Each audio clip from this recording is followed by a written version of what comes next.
안녕하세요. 혼자 게임하고 노는 작은방 겜돌입니다. 오늘 플레이해볼 원코인 한판 용호이권 1편 요 스토리에 이어 로버트 가르시아 편입니다. 사실 요 엔딩을 보고 난 후에 아쉬운 마음에 다시 로버트로 한 번 더 플레이해봤는데요. 전체 스토리와 대사는 별 다를 게 없어요. 다만 로버트 가르시아 대사가 재밌어서 계획에 없던 가르시아 편을 준비했습니다. 그럼 편안하게 게임 플레이 화면 보시면서 스토리도 한번 즐겨보시죠. 함께 가보실까요?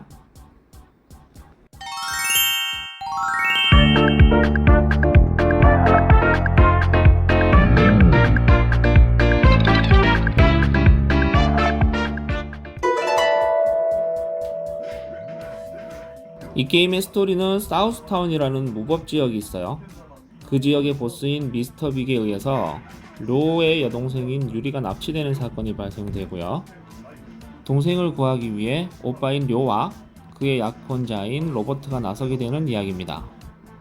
마지막에는 나름 반전도 있는 재밌는 스토리예요.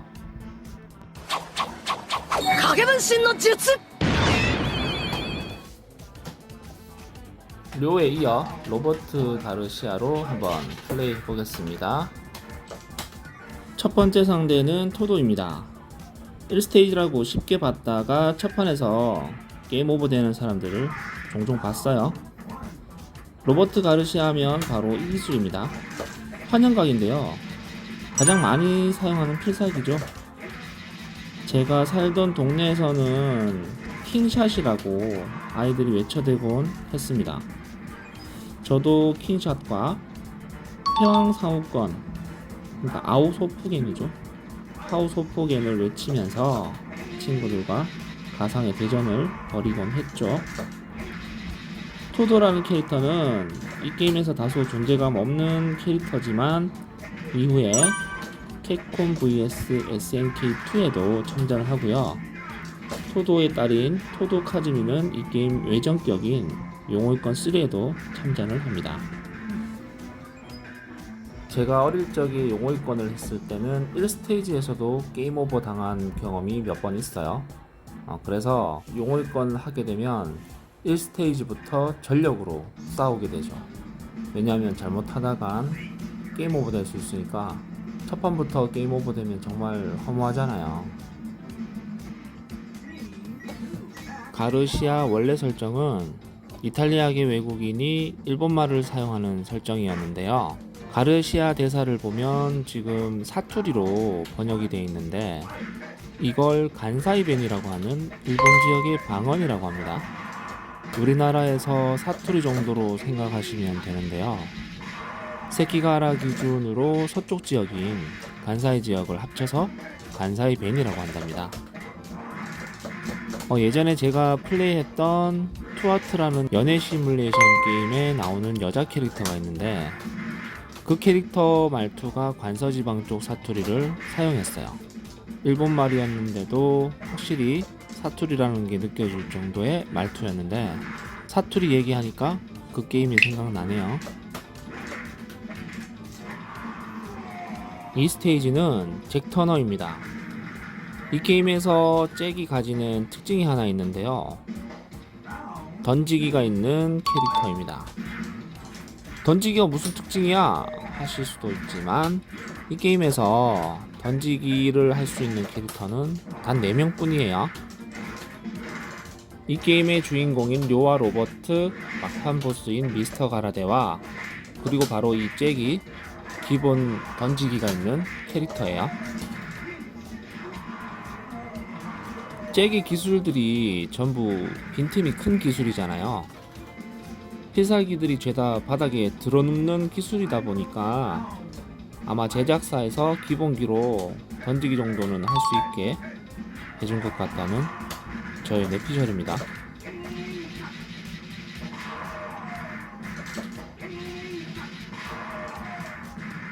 잭은 보기와 다르게 블랙캐츠라는 폭주족 집단의 리더라고 해요. 이때까지만 해도 미스터 빅의 수하였습니다. 용어이권 하면 스팟 시리즈와 차별된 시스템이 많이 존재합니다. 그중 하나가 바로 얼굴에 데미지가 들어가면 나타나는 효과죠. 지금 나오는 승리 포즈가 얼굴 데미지가 없을 때 나오는 승리 포즈입니다.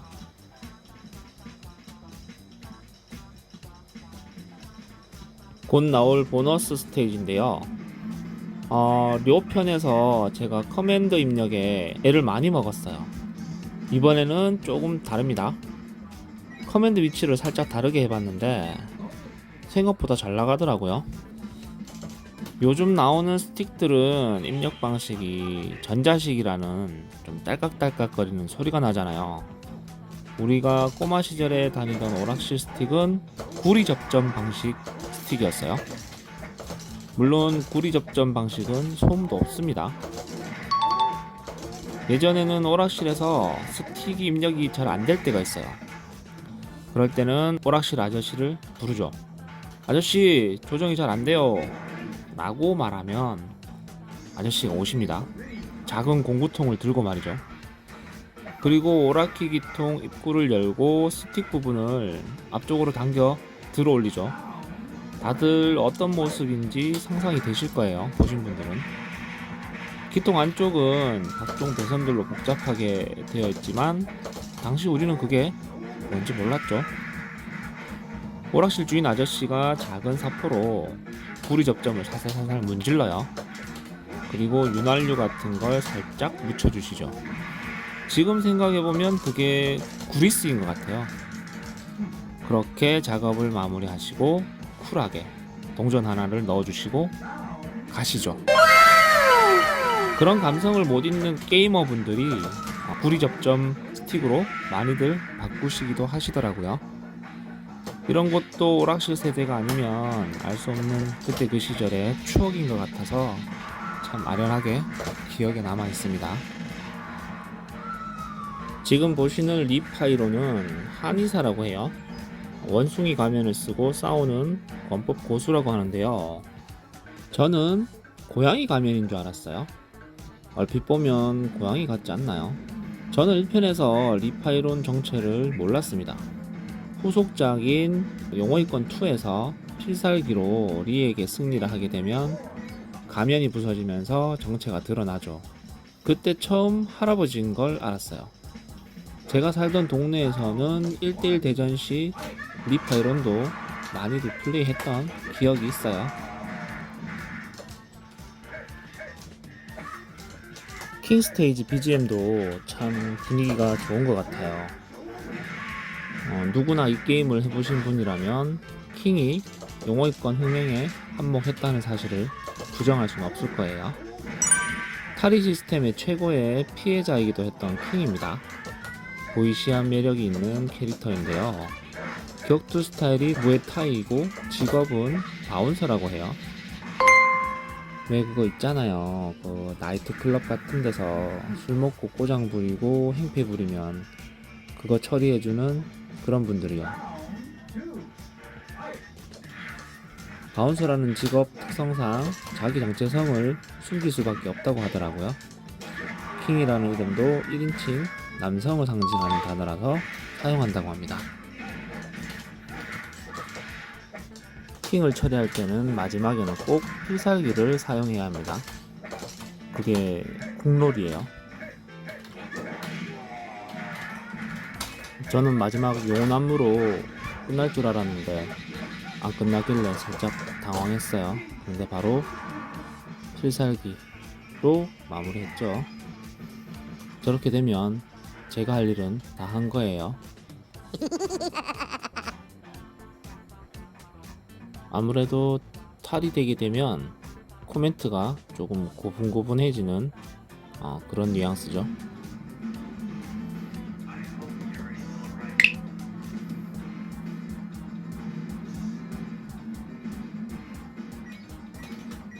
두 번째 보너스 스테이지는 맥주병 배기인데요. 얘는 타이밍 맞춰서 그냥 날려주면 되는 건데 저게 은근히 타이밍 맞추기가 어려워요. 저걸 성공하게 되면 기게이지가 아주 조금 차게 됩니다.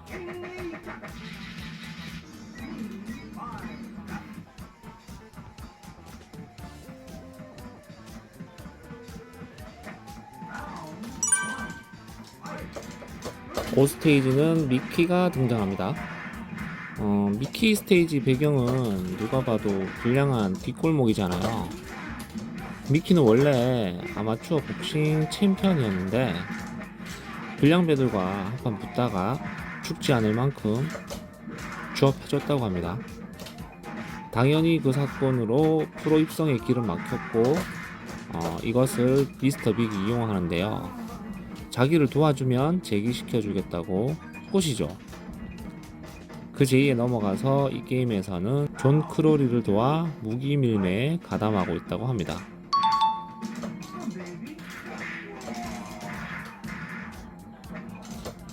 미키 음성이 좀 독특하잖아요. 처음에는 미키 목소리 듣고 게이인 줄 알았어요, 저는.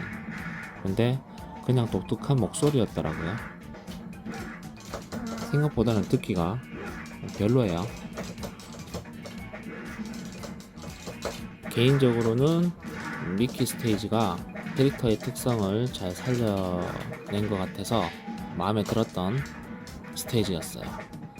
저기 뒤쪽에 보면 시객도 표현되어 있고 저런 드럼통이라든지 바닥에 깔려있는 저런 연기 같은 연출들이 불량한 뒷골목을 충분히 살려주는 그런 장치들이었죠.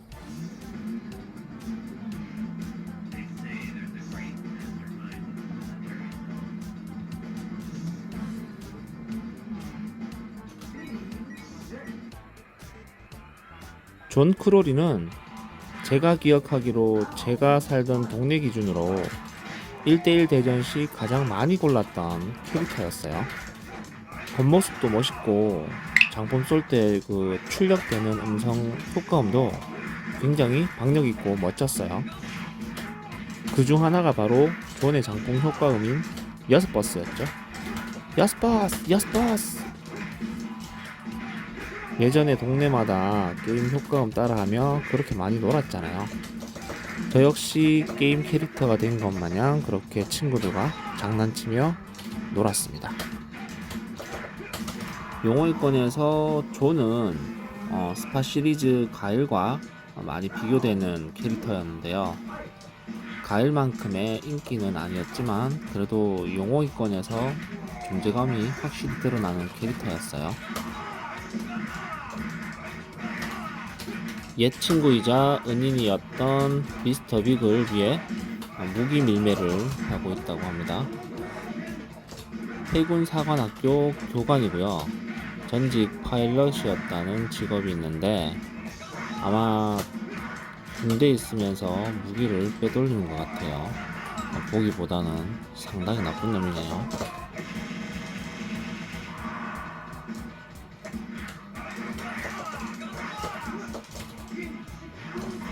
존이 사용하는 기술들이 좀 이펙트도 강하고 좀 멋있잖아요. 그래서 동네 친구들과 많이 따라하면서 장난치면서 놀기도 했는데 저 존의 기술 중에 거꾸로 날아서 이렇게 날아가는 기술이 있는데 저 기술은 솔직히 따라하기 힘들었어요.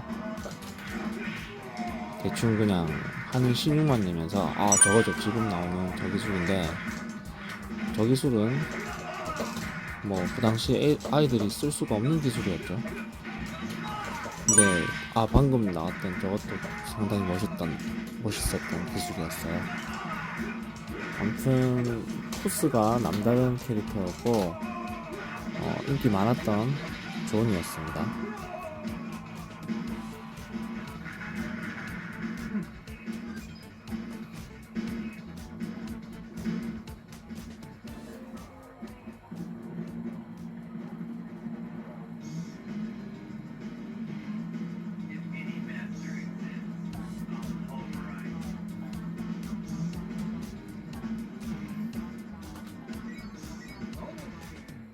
마지막 보너스 스테이지인데요.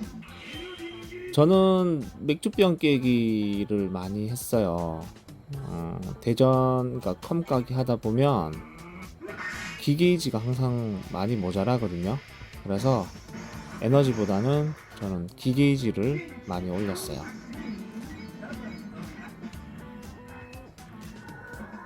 중간 보스인 미스터 빅입니다. 미스터 빅은 꾸억꾸억하는 목소리가 특이한 캐릭터인데요. 잘 들어보시면 우리가 알고 있는 캐릭터 목소리예요. 바로 이 스테이지 잭 목소리입니다. 백미가 쇼크라는 캐치프레이즈를 내세우며 야심차게 출시한 이 용어이건인데 용량이 부족했을 리는 없을 건데 적어도 이 중간 보스인 미스터 빅 목소리쯤은 따로 녹음해주는 것도 괜찮지 않았을까 하는 생각을 해봐요. 미스터 빅은 강하고 클리어하기도 쉽지 않은데요. 대신 얘는 점프를 못합니다. 이 게임이 1대1 대전 게임이라고는 하지만 캐릭터 간의 밸런스가 그렇게 좋지 못해요. 최적화된 게임은 아니었다고 하더라고요. 그리고 커맨드가 설정 안 된 기술도 있어서 CPU만 구사하는 그런 필살기도 있어요. 그런데 저는 이 게임 워낙 좋아했었고 재밌게 즐겼던 게임이라서 뭐 그런 건 상관없었습니다.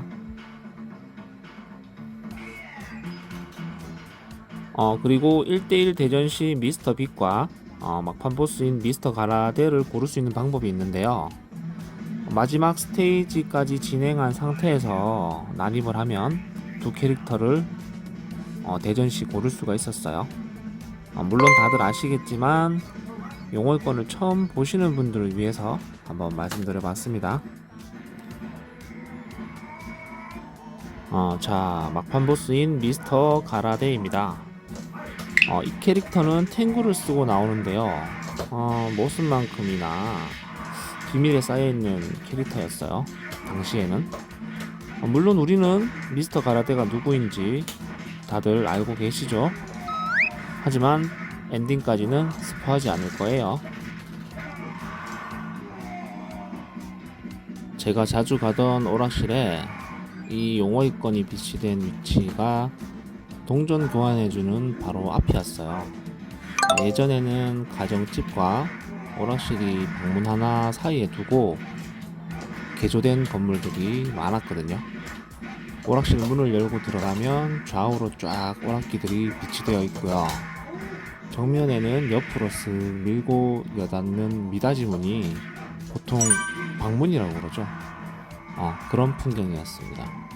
오락기가 바로 그 방문 앞에 있어서 본의 아니게 게임하면서 오락실 주인집을 살짝 엿보기도 했는데요. 지금 기억으로는 그렇게 깔끔한 방은 아니었어요. 제가 가라데를 상대하는 방법은 벽치기로 높이 올라서 날라차기 한 다음 일단 다운을 먼저 시켰어요. 그리고 패왕상우권으로 딜을 넣는 식으로 피를 뽑았는데요. 막판 스테이지 보스답게 한방 한방 데미지가 장난이 아니었어요. 한번 기술 삑살이 나면 기회는 두 번 다시 찾아오지 않을 수도 있었어요. 그만큼 실수 없이 몰아붙여서 승리했던 기억이 있습니다. 얘는 진짜 어려워요. 한번 시작하게 되면 한방 한방이 딜이 장난이 아니에요. 마지막은 아오소포겐으로 마무리를 지었죠. 엔딩 한번 보시겠습니다.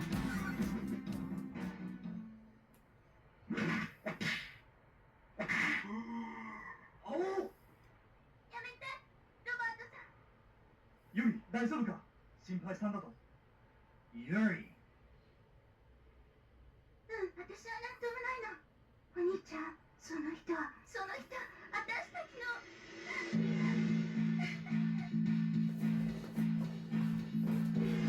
자, 마지막 패왕상우권으로 좋은 곳으로 보내드리려고 했는데 유리가 말리죠. 그 사람의 정체는 바로 아버지였죠. 류오 사카자키와 유리 사카자키의 아버지였던 용어이권 2에서 참전하게 되는 타쿠마였습니다. 그 이후의 스토리를 말씀드리면 미스터 빅이 유리를 납치를 했지만 타쿠마가 다시 데려오죠. 힘으로 제압을 해서 딸의 안전을 위해서 자기가 납치를 한 겁니다. 나중에 요 스토리는 용호이권 2에서 초반에